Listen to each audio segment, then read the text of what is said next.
Jelang pergantian tahun, militer Amerika Serikat meluncurkan serangan terhadap situs-situs milik Houthi di Yaman. Serangan ini dilakukan karena Houthi dianggap telah mengganggu perdagangan maritim dengan menyerang kapal-kapal di Laut Merah. Dikutip dari Al Arabiya, jet tempur Amerika Serikat lepas landas dari kapal induk USS Harry S. Truman untuk selanjutnya terbang menuju Yaman. Menurut Komando Pusat Amerika Serikat atau CENTCOM, pengerahan jet secara masif dilakukan selama 2 hari, yakni pada Senin 30 Desember 2024 hingga Selasa 31 Desember 2024.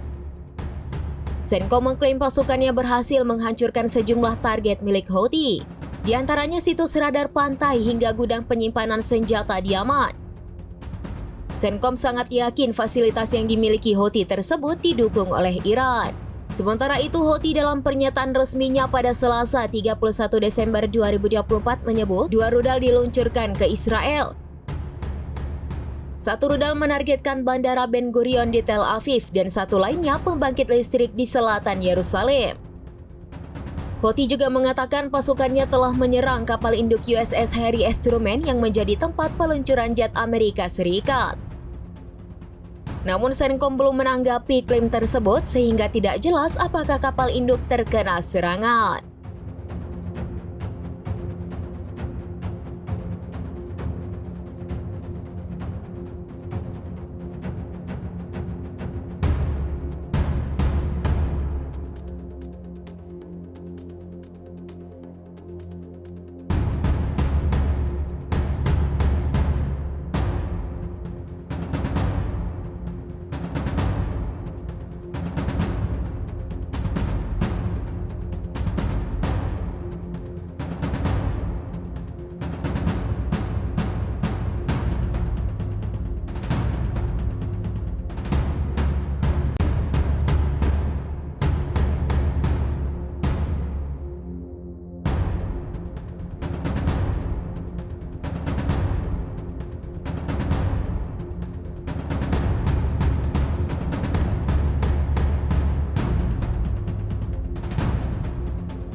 Download Tribun X sekarang, menghadirkan lokal menjadi Indonesia.